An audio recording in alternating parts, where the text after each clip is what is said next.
मामले में दिल्ली पुलिस की चार्जशीट में एक बड़ा खुलासा हुआ है। मीडिया रिपोर्ट्स के मुताबिक दिल्ली पुलिस की चार्जशीट में कहा गया था कि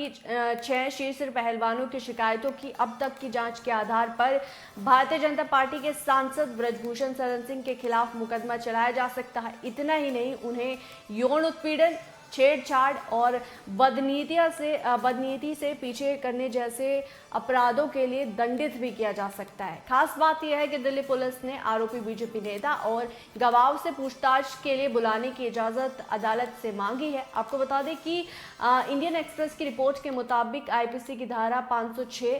354, 354A, 354D का आरोप ब्रजभूषण शरण सिंह के खिलाफ बनता है। इस बात का जिक्र दिल्ली पुलिस ने 13 जून की चार्जशीट में किया है और चार्जशीट में यह भी कहा गया है कि ब्रजभूषण शरण सिंह ने एक मामले में ऐसा एक बार नहीं बल्कि कई बार किया है। बीजेपी नेता ब्रजभूषण शरण सिंह के खिलाफ 6 मामलों में 2 से ज्यादा धारा यानी कि 354, 354A और 354D के तहत मामला दर्ज किया गया है, जबकि 4 मामले धारा 354 और 354A के तहत दर्ज किए गए हैं। इन धाराओं के तहत तय आरोप अदालत में साबित होने पर ब्रजभूषण शरण सिंह को 5 साल तक की जेल जो है वो संभव है और उनकी जो सांसदी है वो भी जा सकती है। बता दें कि कुछ भारतीय महिला पहलवानों ने बीजेपी सांसद ब्रजभूषण शरण सिंह पर यौन उत्पीड़न का आरोप लगाया था और दिल्ली पुलिस के आदेश पर दिल्ली पुलिस ने मामला भी दर्ज किया था। ये मामला अप्रैल-मई 2023 के दौरान देश और दुनिया में चर्चा का विषय भी रहा। फिलहाल इस पर यह मामला अदालत में विचाराधीन है और इस मामले पर सुनवाई जारी है, लेकिन इसी बीच दिल्ली पुलिस ने दावा किया है खुद से ही कि मुकदमा चलना चाहिए और सजा मिलनी चाहिए। और इसी खबर पर ज्यादा जानकारी साझा करने के लिए अपने editor in chief Rahul Rana का रुख कर लेंगे। राहुल जी, आपसे जानना चाहेंगे, दिल्ली पुलिस की चार्जशीट में एक बड़ा खुलासा हुआ है जहां दिल्ली पुलिस ने अपनी चार्जशीट में खुद कहा कि मुकदमा चलना चाहिए, सजा मिलनी चाहिए। क्या कुछ अपडेट है? देखिए अंजलि, ये साफ तौर पर एक गंभीर मामला है क्योंकि यौन उत्पीड़न के मामले में आप ब्रजभूषण सिंह जो बचते हुए नजर आ रहे थे, अब उनके खिलाफ गंभीर धाराओं में मुकदमा दर्ज करने की अपील जो है वो यहाँ की गई है एक तरह से, और पैरवी की गई है। कोर्ट से कहा गया है इस मामले में जो है ट्रायल करने चाहिए और इस पर जो है मुकदमा की पैरवी यहाँ पर की 506, 354, 354A, 354D जो ये गंभीर धाराएं है, ये यौन उत्पीड़न है, पीछा करने का आरोप, जैसे धमकाने और डराने का आरोप, मुकदमा चलाने और दंडित करने की आवश्यक कार्रवाई की जो ये पैरवी यहाँ पर हुई है, ये एक बड़े सवाल निशान छोड़ता है कि जो ब्रजभूषण शरण सिंह मीडिया में आकर अपने आप को बेगुनाह बता रहे थे, जिन पहलवानों को लेकर वो लगातार ये कह रहे थे कि यहाँ पहलवानों को वो उनको पर्सनली नहीं जानते हैं, उनको लेकर जो जिस तरह के अब ये आरोप लगे हैं, ये सवाल सरकार से भी अब उप सरकार पर भी उठने लगा है और भारतीय जनता पार्टी पर भी। सवाल क्योंकि ये है कि अब इस गंभीर मामले में जब ये ब्रजभूषण शरण सिंह जो भाजपा के सांसद है, क्या भारतीय जनता पार्टी इनकी सदस्यता को अब रद्द करेगी या भारतीय जनता पार्टी इनको यहाँ अपने पार्टी से बाहर निकालेगी? क्या जो प्रधानमंत्री हमारे मोदी जी है इस पूरे मामले पर चुप्पी साधे हुए थे, क्या वो इस पर कोई ध्यान देंगे? और लगातार ये भी एक सवाल बड़ा उठ रहा है कि ब्रजभूषण सिंह को क्या जेल होगी या फिर नहीं, क्योंकि जो यौन उत्पीड़न, पीछा करने का आरोप, धमकाने डराने जैसे जो मामले हैं, इसमें अधिकतम 5 साल तक की सजा यहाँ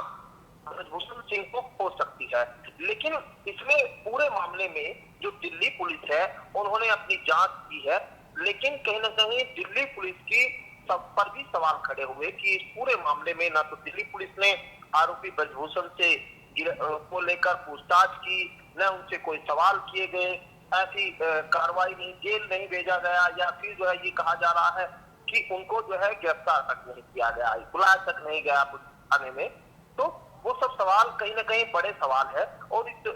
506, 354 जिनकी हम बात कर रहे हैं यौन उत्पीड़न जैसे मामलों की, ऐसे मामले में अगर किसी आम व्यक्ति के ऊपर ये मामले दर्ज होते हैं तो आप देखेंगे कि अब तक जो आरोपी है वो जेल चला जाना चाहिए था। लेकिन इस मामले में अगर ब्रजभूषण शरण सिंह जेल नहीं गए तो इस पीछे सीधा सीधा जो है वो सत्ता का हाथ है, सत्ता में वो है और उन्होंने बाहर रहकर जो गवाह है उनको भी दबाने की यहाँ कोशिश की है। ये आरोप लगातार यहाँ पर पहलवानों ने उनके ऊपर लगाए और जो पहलवान 108 लोगों से बातचीत की गई है सुहानी, समझने की बात है, जिसमें से 15 पहलवानों के पक्ष में जो लोग हैं उन्होंने बयान दिए हैं और उसी पूरे मामले को लेकर यहाँ 506, 354 और 354 है, 354 जो लगाई है दिल्ली पुलिस ने। और अब जो पूरी नजरें हैं वो सुप्रीम कोर्ट के फैसले को लेकर है कि अब आप देखिए कि 2 साल से ऊपर अगर सजा ब्रजभूषण सिंह को होती है कि संसदीय जहाँ जाएगी और वो अगर जेल जाते हैं तो कहीं ना कहीं पार्टी पर भी एक बड़ा दाग वो टेक लगाते हुए दिखाई दे रहे हैं। ऐसे में अब जो विपक्ष है, आज कांग्रेस ने एक प्रेस कॉन्फ्रेंस की है, उसमें ये कहा है कि क्या अब जो स्मृति ईरानी है वो महिलाओं को लेकर जो आवाज उठानी चाहिए थी, क्या वो अब आवाज उठाएगी? अनुराग ठाकुर जो इस पूरे मामले में वो जो मैन धुरी थे, खेल मंत्री है, क्या वो इस पूरे मामले पर अब कोई बयान देंगे? क्योंकि ब्रजभूषण सिंह का वो बयान आपको याद करना चाहिए जब ब्रजभूषण सिंह ये कह रहे थे कि अब अगर मेरे एक भी आरोप तय हो जाएगा तो मैं फांसी लगा लूंगा और मैं जो है इस्तीफा दे दूंगा। आज सवाल ये पूछे जरूर जाएंगे कि आखिर क्या अब ब्रजभूषण सिंह अपने उस बात पर कायम रहेंगे? क्या अब इस पूरे मामले पर पार्टी कोई एक्शन लेगी या सरकार इस पर कोई एक्शन लेगी? ये जो सवाल आज उठाए जा रहे हैं एक बार फिर, ये महिला पहलवानों की असमत से जुड़ा पूरा मामला है, क्योंकि वही महिला पहलवान ये है जिनको लेकर प्रधानमंत्री ने अपनी बेटी बताया था और उनके साथ फोटो खिंचाए थे, उनके साथ चाय नाश्ता किया था। आज वो बेटियां जो है वो उनके साथ सड़क पर उनको रोंदा गया और उनके साथ जो है जो दुर्व्यवहार हुआ, वो सब तमाम चीजें जो है वो देश ने देखी। लेकिन आज देश उस ओर जरूर सवाल उठा रहा है कि क्या अब सरकार इस पूरे मामले पर चुप्पी तोड़ेगी अपनी या नहीं? ये बड़ा एक सवाल है सुहानी। जी चलिए, बहुत बहुत शुक्रिया इस खबर पर तमाम जानकारी साझा करने के लिए। तो बड़ी खबर इस वक्त की दिल्ली से, जहां दिल्ली पुलिस ने अपनी चार्जशीट में एक बड़ा खुलासा किया है। अब दिल्ली पुलिस की ओर से जो चार्जशीट दाखिल की गई है उसमें साफ तौर से कहा गया है कि मुकदमा चलना चाहिए और उन पर जो धाराएं लगी है उनके तहत ब्रजभूषण शरण सिंह को 5 साल की सजा भी हो सकती है और उनकी जो सांसदी है वो भी जा सकती है।